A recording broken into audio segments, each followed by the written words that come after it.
Bismillahirrahmanirrahim. Assalamualaikum warahmatullahi wabarakatuh. Alhamdulillah, nahmaduhu wa nasta'inuhu wa nastaghfiruh wa na'udzu billahi min shururi anfusina wa min sayyiati a'malina. May yahdihillah fala mudhillalah wa may yudlil fala hadiyalah. Asyhadu an la ilaha illallah wahdahu la syarikalah wa asyhadu anna Muhammadan abduhu wa rasuluh. Allahumma sholli ala sayyidina Muhammad wa ala ali sayyidina Muhammad. Amma ba'd. Alhamdulillah, alhamdulillah, alhamdulillah. Allah masih memberikan limpahan nikmat dan karunia-Nya kepada kita. Nikmat iman, nikmat Islam, nikmat sehat, nikmat waktu luang, dan nikmat kita hadir di bulan Ramadan. Bulan yang dimuliakan Allah, bulan yang penuh kasih sayang Allah, bulan yang penuh ampunan Allah. Kita harus bersyukur atas itu semua diberikan kepada kita. Sholawat dan salam semoga Allah limpahkan dan curahkan kepada Nabi Muhammad Sallallahu Alaihi Wasallam beserta para keluarganya, para sahabatnya, dan juga kepada para pelanjut risalahnya. Alhamdulillah, di bulan Ramadan ini kita sudah melakukan berbagai aktivitas, banyak aktivitas yang dilakukan, terutama di siang hari dan di malam hari. Di bulan Ramadan ini kita melakukan saum di siang hari, di mana ketika seseorang saum, ia pasti menahan lapar, ia pasti menahan haus. Lapar akan makanan, haus akan minuman. Itu menyebabkan badan menjadi lemas, kepala menjadi pusing, dan enggan melakukan aktivitas-aktivitas. Tetapi hikmah di balik itu semua, ketika kita menahan lapar, ketika kita menahan haus, justru di situ tubuh kita sedang diberi waktu untuk memperbaiki keadaannya sendiri. Kita dilatih oleh Allah setahun sekali selama sebulan penuh untuk berpuasa, untuk menahan makan dan minum, sehingga timbul rasa lapar, timbul rasa haus. Orang saum akan menjadi sehat, karena itu adalah jaminan dari Allah Subhanahu wa Ta'ala.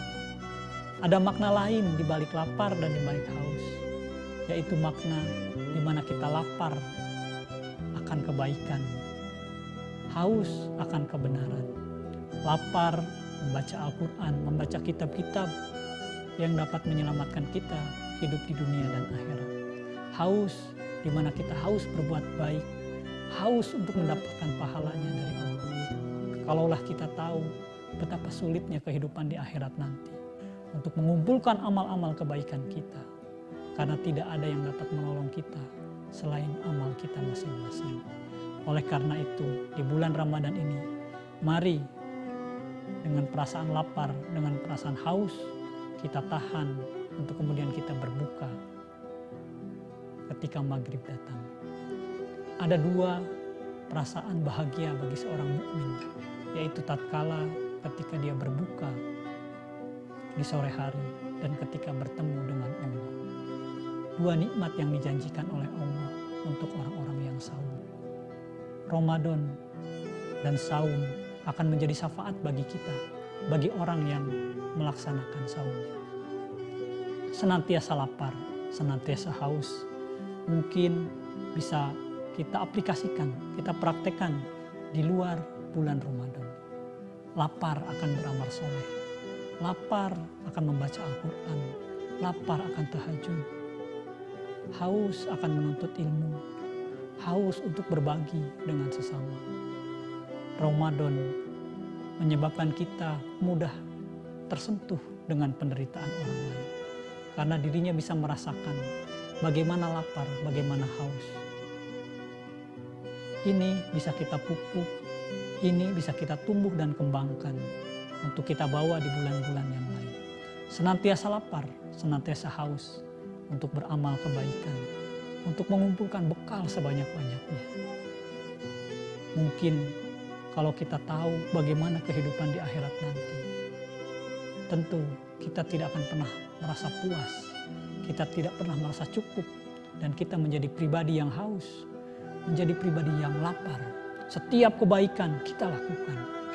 Setiap kebenaran kita kerjakan. Contoh dari Rasulullah kita kerjakan. Mengapa?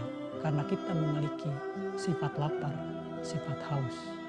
Mari kita alihkan sifat lapar ini, sifat haus ini kepada sesuatu yang positif, kepada sesuatu yang bermanfaat bagi masa depan kita di akhirat nanti. Semoga kita senantiasa menjadi orang yang lapar dan haus akan kebaikan dan kebenaran. Sehingga kita tercatat sebagai orang yang ahli saum, yang disediakan khusus oleh Allah pintu surga yang bernama Ar-Rayyan.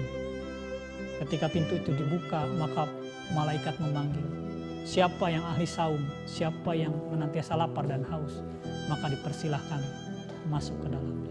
Mudah-mudahan kita salah satu dari orang-orang yang masuk surga melalui pintu Ar-Rayyan. Itu saja yang bisa disampaikan. Senantiasa yang benar datang dari Allah, dan yang salah itu dari hawa nafsu saya pribadi. Billahi fisabilil haq. Assalamualaikum warahmatullahi wabarakatuh.